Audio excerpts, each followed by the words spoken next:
today we are at Amsterdam Drone Week, and I'm Joanna Wieczorek, representing my own consulting law firm, also Drone Alliance Europe and Strategy Department of Polish Airports. Come and visit with me at the Drone Expo Hall.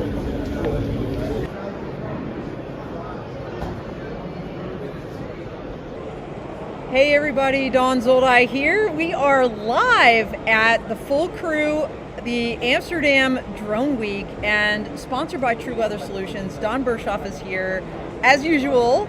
Don, I know everybody knows you, but anyway, just tell them who you are for those like two people that don't. All right, well, I'm Don Bershoff, the CEO of TruWeather Solutions, weather data analytics company supporting low altitude operations for drones and air taxis. All right, so why are you here in Amsterdam? Well, there's weather here. You know, I know there's weather. We went to dinner. Wherever there's weather, that's the best for my business, right? If I go to the desert, then I'm not going to sell anything. That's right. Well, there's weather in the desert too. You know that. Well, I know, but people think there isn't, but we know there is. There is. That's and right. Honestly, the weather here has been not so awesome. Honestly, That's right. We turned a corner and we went to dinner, and he's like, "Hey, if I had a drone, look at the wind shear right here." I'm like, he never rests, never rests. Well, Don, what are you seeing here? Because you've been here before, right? At Yes. Amsterdam Drone Week. By the way, everybody, this is the 5th anniversary of this show. They're really focused on advanced air mobility this year. What are you seeing or hearing that's kind of new or different this year? Well, I think what we're starting to get into is more of that role about where advanced air mobility is going in terms of air taxis and heavier lift cargo drones. I've heard a lot of discussion about the heavier lift cargo drones that are starting to get certified, and what is that going to mean for moving heavier cargo? And then of course we are starting to see the beginning of some companies announcing that they'll be flying some air taxis in some places in 2025.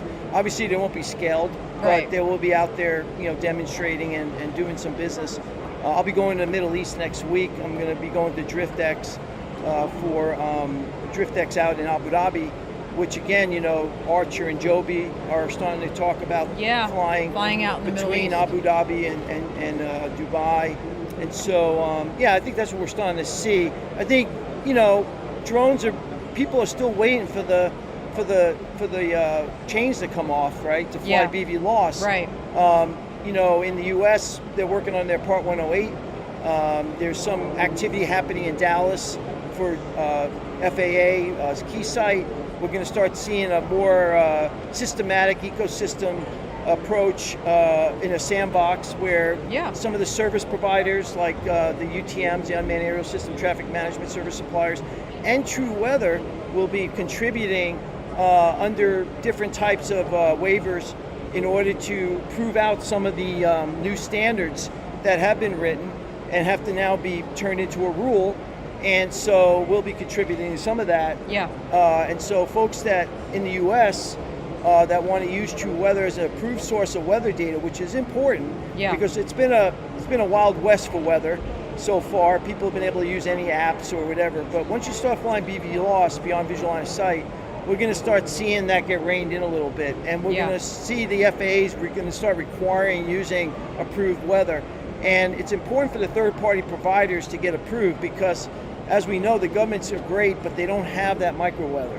And so we want to be able to add that microweather layer in here, but it has to be approved. So that's where we're starting to see there. Yeah, well, speaking of the FAA, Jeffrey Vincent was on the stage this morning. He was one of the opening keynotes, with other folks. I mean, there's, I don't know how many countries represented here. I think I read 40, maybe more. Well, it's not hard. You're in Europe, so you can throw a stone to 30 of them. It's true. And, we hear a lot from ICAO at this conference, EASA. So really exciting to kind of get the comparative view of what's happening around the world and not just kind of... in the US. In fact, the FAA's role here, I think, is pretty de minimis. I know they're having some side meetings and whatnot with folks, but it's really focused here in Europe for obvious reasons. So glad you're here. Thank you so much for sponsoring this stream, Don. And please tell everybody how they can reach you. Well, obviously, don.berchoff at TruWeatherSolutions.com. You can get me on LinkedIn and go through the website if you want to get a contact form in. What I would say is that here in Europe, use space, is rolling. And I think that what we're going to see is more lessons learned in places where things are happening to try to, again, forward the progress across the board. Yeah. So, I appreciate having me. I know we're going to have a great guest here, one of my favorite writers. Hey, no, he is great. I said one of my favorite. I didn't say this gentleman my that's favorite. coming along now, Philip Butterworth Hayes. I met him many years ago, actually at the International Conference of UAS, run by Dr. Kimon Valvanis out at the University of Denver. And I've been following him ever since. So, well, thank you so much, you. Don. All right. Appreciate it. All right, perfect. Thanks. So tell everybody who you are. So my name is Philip Butterworth Hayes. I run a couple of websites, Global Urban and Mobility News, Unmanned Airspace, and we've just launched with the UK government a new website called AM for Gov, which teaches councils, cities in the UK how to work with eVTOL operators and drone operators to provide the right kind of services. Well, you're here for obvious reasons, right? You're part of this community, really, and you've been here before. Yeah. So, Philip, what are you seeing this year that maybe makes this show different from previous shows? So, the big thing is making money. How do we make money here? How do we make money out of BVLOS flying? How do we make money out of eVTOLs? Right. When's that going to happen? Yeah. And it's like a mirage. Every time you get closer, you think the year when this is the year it's going to happen. Right. It just drifts another 18 months. It does. Let's talk for a second about the briefing. We just sat next to each other where they were talking about Paris and the Olympics this summer, and we've heard a lot in the news about, there's going to be eVTOLs flying people around. That's kind of not going to be the case, is it?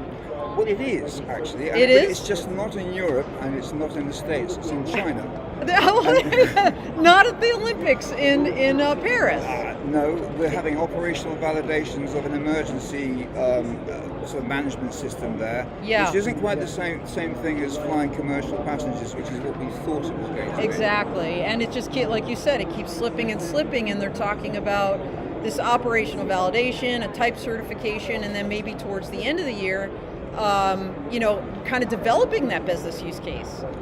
So what is happening is quite interesting.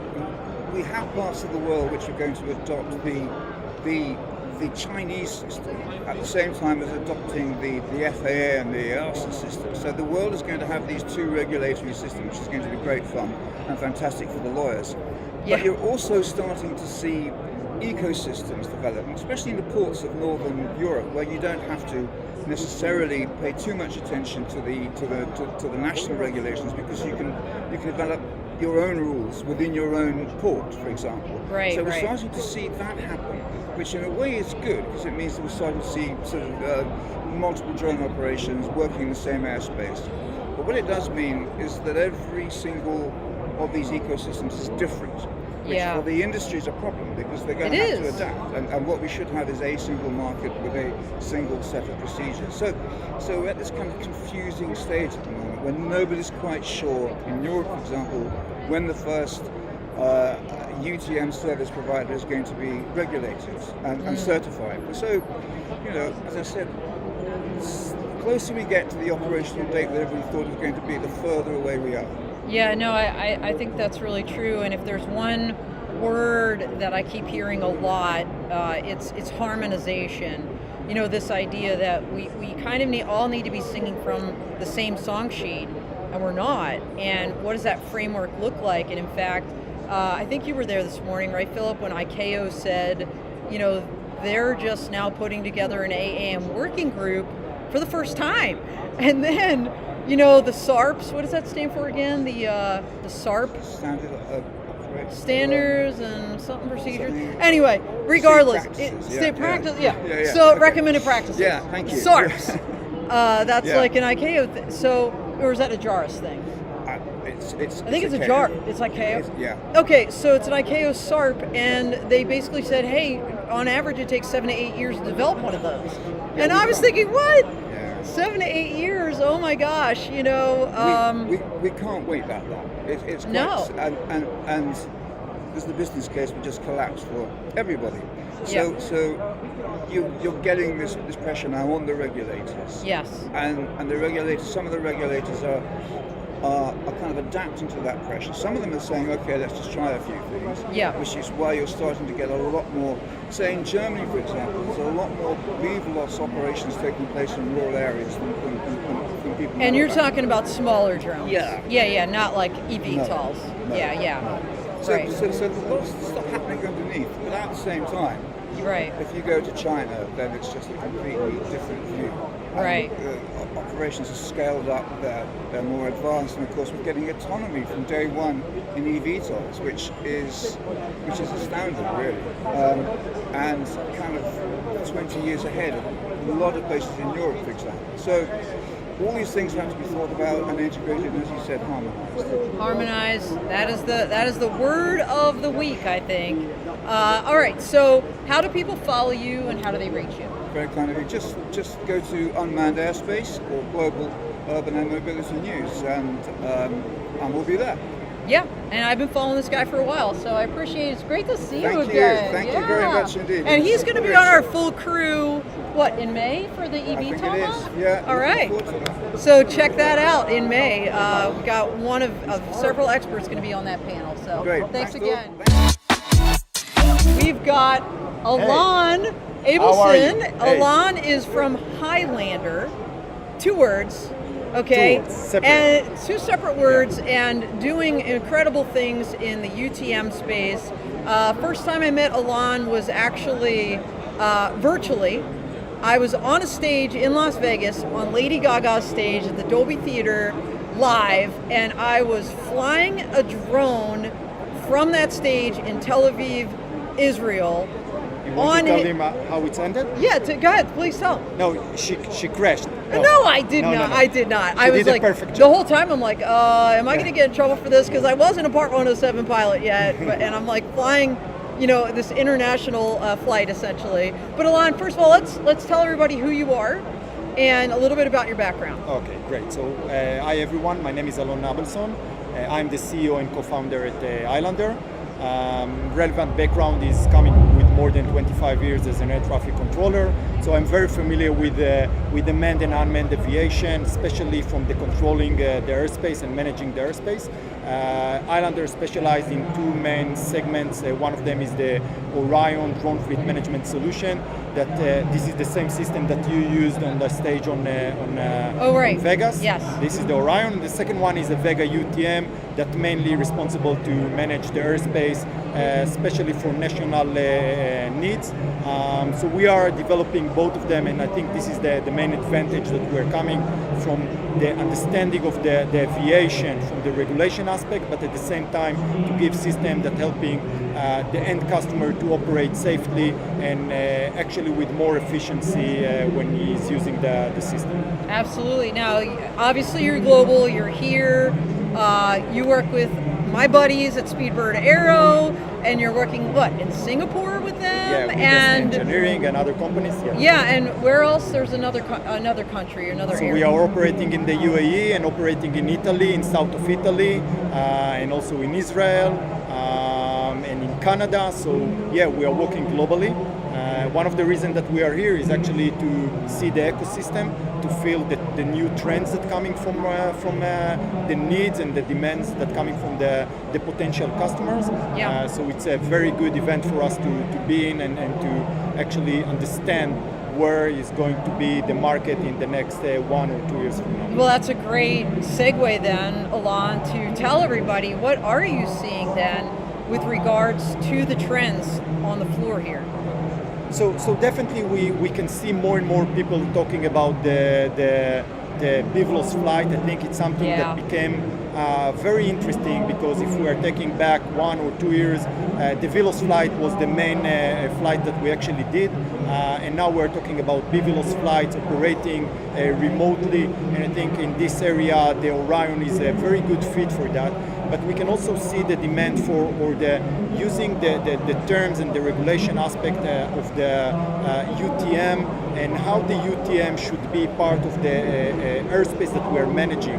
Right. I mean, we can see more and more air traffic management leaders actually understanding that the aviation changing, and we don't want to create an issue in this place. We know that it's the traditional aviation is here for more than 100 years. Yeah. We don't want to do a revolution. We are targeting to do an evolution of the airspace, what we call the digital airspace, that helping to keep the safety, but at the same time to create more efficiency, because all the partners that we have here, all they want to do is to scale up, and this is what we are trying to provide them. Yeah, I like that. It's not a revolution, it's an evolution. And you, of all people, with your air traffic control background, can speak with authority on that. So that's so exciting.